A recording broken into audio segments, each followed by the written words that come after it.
हाय, आपके साथ मैं हूँ Surabhi Sharma. India TV YouTube channel subscribe करिए, बेल आइकन दबाएं। नमस्कार, आप देख रहे हैं इंडिया टीवी। आपके साथ मैं हूं मीनाक्षी जोशी। पश्चिम बंगाल में 27 मार्च को पहले चरण की वोटिंग होनी है। बीजेपी, टीएमसी और दूसरी विपक्षी पार्टियों ने चुनाव जीतने के लिए अपनी पूरी ताकत लगा दी है। एक दूसरे पर अटैक हो रहा है, लेकिन इस बार पश्चिम बंगाल चुनाव में सबसे बड़ा मुद्दा है घुसपैठ और तस्करी। इसकी वजह भी है क्योंकि बंगाल के कुछ इलाके बांग्लादेश की सीमा से सटे हुए हैं, जहां से बहुत आसानी से घुसपैठ हो सकती है। और यही वजह है कि चुनाव के वक्त बीएसएफ और मुस्तैद हो गई है। चप्पे चप्पे पर बीएसएफ का पहरा है।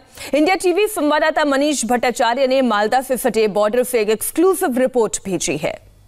घुसपैठियों को बाहर करने की बात होती है, यहां की सरकार तिलमिला जाती है। यहां की सरकार घुसपैठियों, अवैध घुसपैठियों के साथ में है, उसको यहां की जनता के साथ कोई लेना देना नहीं। पश्चिम बंगाल में मालदा की धरती से सीएम योगी आदित्यनाथ ने ममता सरकार पर खुलकर घुसपैठियों का साथ देने का आरोप लगाया। पश्चिम बंगाल विधानसभा चुनाव में घुसपैठ और अवैध तस्करी एक बड़ा मुद्दा है, जिसे लेकर बीजेपी हर वक्त टीएमसी पर अटैकिंग मोड में रहती है। लेकिन क्या वाकई बंगाल में घुसपैठियों के मामले बढ़ रहे हैं? क्या चुनाव से पहले खुलेआम अवैध हथियारों की तस्करी हो रही है? इस दावे का सच जानने के लिए इंडिया टीवी की टीम पश्चिम बंगाल के मालदा से सटे उस बॉर्डर पर पहुंची, जहां मीलों तक जंगल फैला है।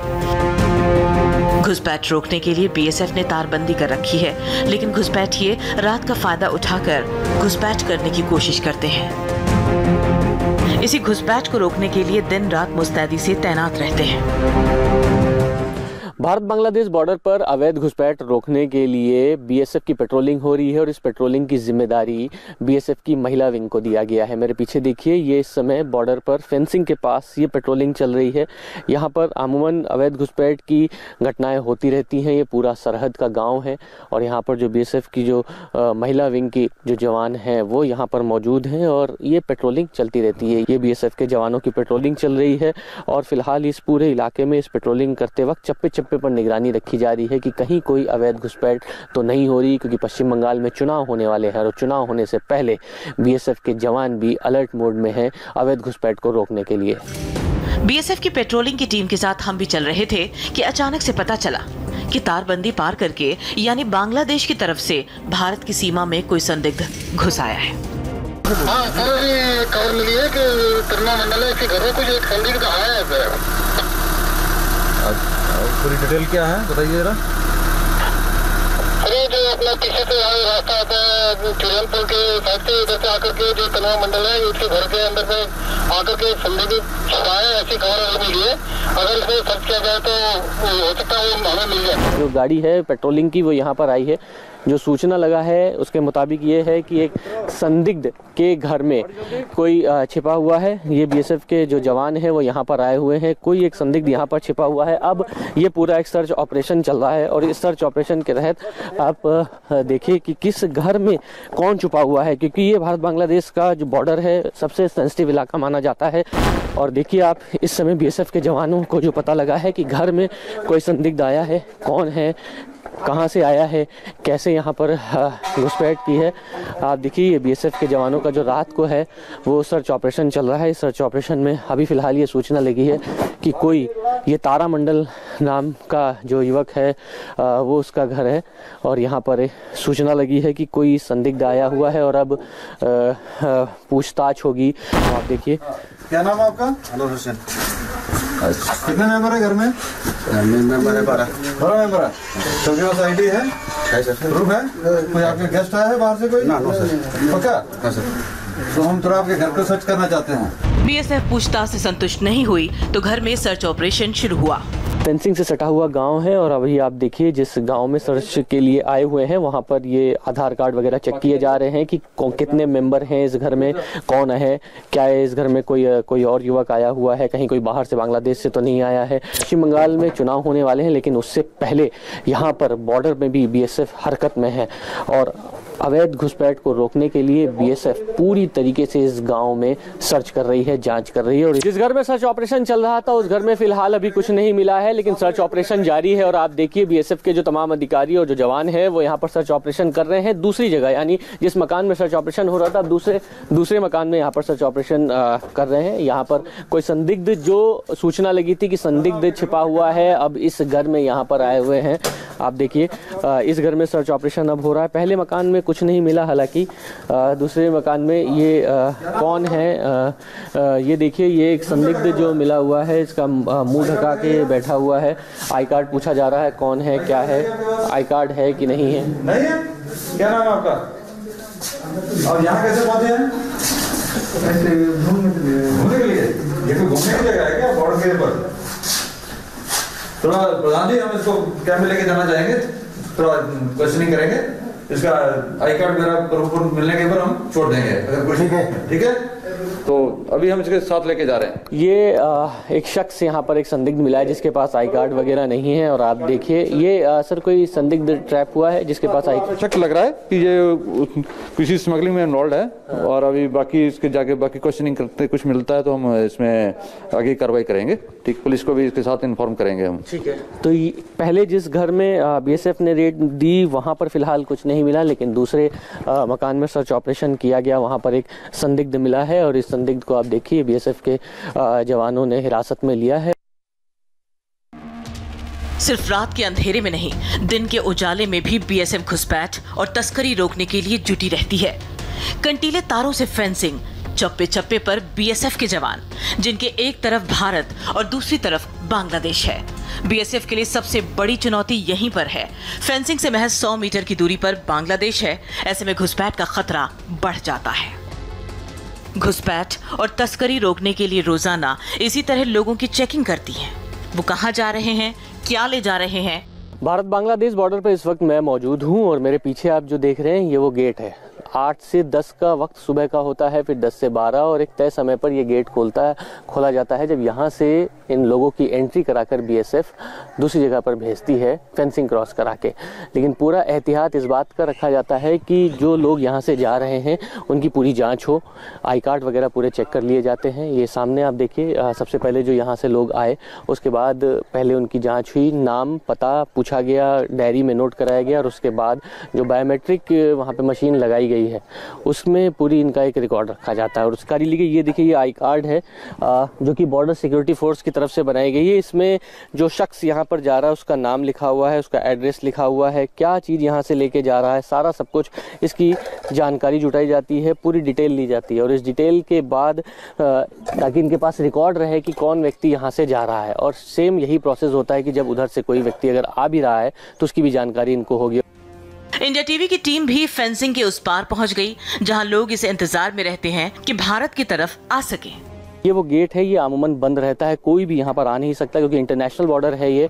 और अब आप देखिए अभी यहाँ से जब भारत फेंसिंग के इस तरफ, ये जो भारत की सीमा है यानी मालदा से जो लोग यहाँ पर जाना चाहते हैं उनकी जांच हुई। और अब इधर जो फेंसिंग के पास जो सटे हुए गांव हैं, जो लोग खेतीबाड़ी यहीं पर करते हैं, उनको जब यहाँ पर इधर आना है तो उनकी पूरी जाँच होगी। आप देखिए यहाँ से ये लोग यहाँ जो जाएंगे मालदा की तरफ जो काम करने के लिए, पूरी काउंटिंग होती है। हम लोग देख रहे हैं ये बॉर्डर पे गाँव है, इनका कई हालात ऐसे हैं कि दरवाज़ा अगर आप मकान में घुसेंगे तो आप भारत की सीमा में रहेंगे, लेकिन पीछे की जो खिड़की है वो बांग्लादेश में आती है। इस तरीके की पूरी एक टेरेन यहाँ पर है कि आधा घर भारत में है, आधा घर बांग्लादेश में है, आधी ज़मीन भारत में है, आधी ज़मीन बांग्लादेश में है।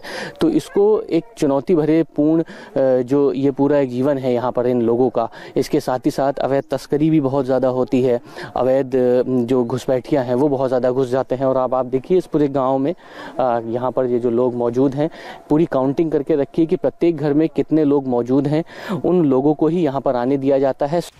बीएसएफ ने फेंसिंग के ऊपर कई फीट के जाल भी लगा रखे हैं ताकि तस्करी को भी रोका जा सके। बांग्लादेश बॉर्डर पर फेंसिंग के पास बहुत नज़दीक में गांव है, लिहाजा सबसे ज़्यादा खतरा तस्करी का होता है। अमूमन तस्कर ये कोशिश करते हैं कि जो गांव के पास जो लोग होते हैं वो फेंसिंग के बाहर कुछ भेज दें या उधर से कोई इधर कुछ फेंक दे। इसलिए कहीं ना कहीं बीएसएफ इस पर निगरानी रखने के लिए फेंसिंग के ऊपर इस तरीके की जाली लगा के रखी है। आप देखिए ऊंची ऊंची ये जालियाँ लगाई गई हैं क्योंकि बॉर्डर के पास जो मकान बने हैं वो फेंसिंग से बहुत ज़्यादा नज़दीक है और सामने बांग्लादेश है जहां पर कोई भी फेंसिंग नहीं है, कोई भी वहां से आसानी से यहां तक भारत की सीमा तक के प्रवेश कर सकता है। और तस्कर इसी बात का फायदा उठाते हैं कि अगर उधर से कोई आया, अगर उसे कोई नशे की खेप यहां पर फेंकनी है, चूंकि गांव पास में है तो वहां से आसानी से यहां पर कोई भी फेंक सकता है। और इसी को रोकने के लिए पूरी एक फेंसिंग बनाई गई है और कुछ एक पॉइंट्स बनाए हैं बीएसएफ ने जो गाँव के बहुत नजदीक होते हैं। जैसे ये पॉइंट बनाया गया, आप देखिए इस पॉइंट में यहाँ पर एक खाई बना दी गई है, एक पॉइंट वहां पर ब्लॉक कर दिया गया है कि कोई उधर से यहाँ पर नहीं आएगा क्योंकि आगे बीएसएफ चेकिंग कर रहा है। उधर गांव है, अमूमन गांव के लोग यहां से पैकेट फेंकने की कोशिश करते हैं तस्करी करने के लिए, लेकिन ये इस पॉकेट से अगर कोई फेंकता है तो इस जाली में वो हाइट इतनी ज्यादा रखी गई है कि जो सामान तस्करी के लिए फेंकेगा वो इसी जाली में टकरा के यहां पर गिर जाएगा। जमीनी सरहद पर जितनी मुश्किल बीएसएफ को होती है उससे कहीं ज्यादा मुश्किल पानी में सर्च ऑपरेशन करने में होती है।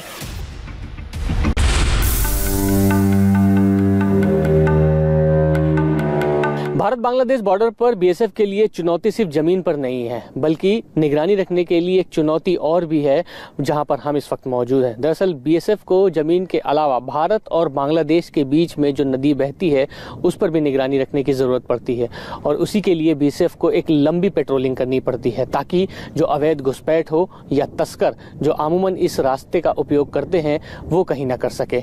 ये लंबी सी नदी आप जो मेरे पीछे देख रहे हैं ये गंगा नदी है, इसके उस पार बांग्लादेश है, लेकिन बीएसएफ इस पूरे जगह पर चप्पे चप्पे पर निगरानी रखती है। अब हम बीएसएफ के साथ चलते हैं। भारत बांग्लादेश बॉर्डर पर अभी तक आपने जमीनी सरहद पर बीएसएफ की पूरी कार्यशैली देखी, लेकिन अब हम आपको दिखाते हैं कि भारत बांग्लादेश के बीच में जो गंगा नदी बहती है वहां पर किस तरीके से पेट्रोलिंग की जाती है।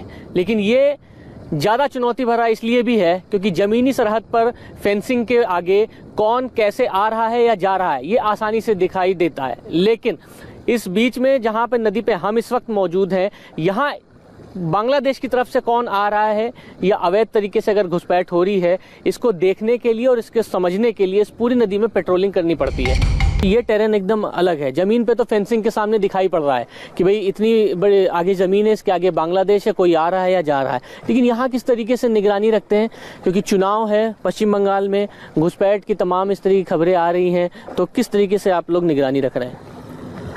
आमतौर पर आप देखें कि ये नदी जो आज आपको लगभग 2 किलोमीटर का चौड़ा दिखाई दे रहा है, ये इतना है नहीं। बरसात के दिनों में ये कम से कम 6 से 7 किलोमीटर के लगभग इसकी चौड़ाई होती है और गर्मी, जाड़ा, बरसात, धुंध, तूफान यहाँ नॉर्मल हैं। और ऐसी स्थिति में भी बीएसएफ का जवान स्पीड बोट, हमारे वाटर विंग के स्पीड बोट के जरिए 24 घंटे अपनी ड्यूटी पर तैनात रहते हैं। बीएसएफ के जवान 24 घंटे 7 दिन मुस्तैद रहते हैं और चाहे ठंड हो चाहे गर्मी हो, 50 डिग्री का टेम्परेचर, चाहे राजस्थान का भारत पाकिस्तान का सरहद हो या पश्चिम बंगाल का भारत और बांग्लादेश का सरहद हो, बीएसएफ का जवान हर समय हर वक्त मुस्तैद है।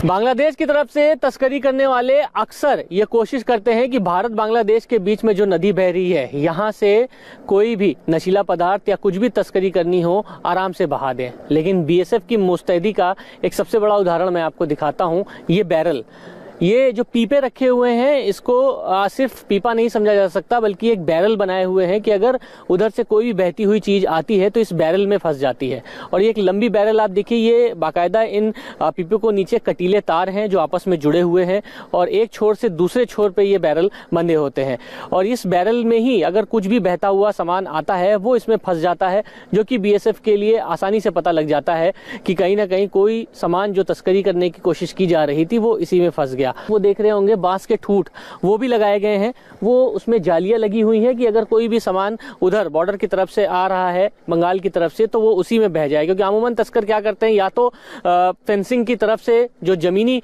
बॉर्डर है वहां से कुछ फेंक देते हैं, या तो अगर उनको कोई नशीला पदार्थ आगे भेजना है तो वो पानी की तरफ से बहती हुई धार की तरफ भेजते हैं ताकि कहीं ना कहीं वो आगे सप्लाई हो जाए। लेकिन इस बैरल और उस तरीके के जो बांस के ठूठ बनाए गए हैं वहां पर इस तरीके का कोई भी अगर चीज भेजी जाती है तो उसी में फंस के रह जाएगा, आगे नहीं बढ़ेगा। ये एक बीएसएफ की बड़ी उपलब्धि है और इसको पूरा मेंटेन करने में भी बहुत ज्यादा मशक्कत आती है, लेकिन बीएसएफ इस पूरे दायरे में 24 घंटे 7 दिन इसी तरीके से प्रगतिशील रहती है ताकि कोई भी अवैध घुसपैठ ना हो सके, ना ही कोई तस्करी हो सके।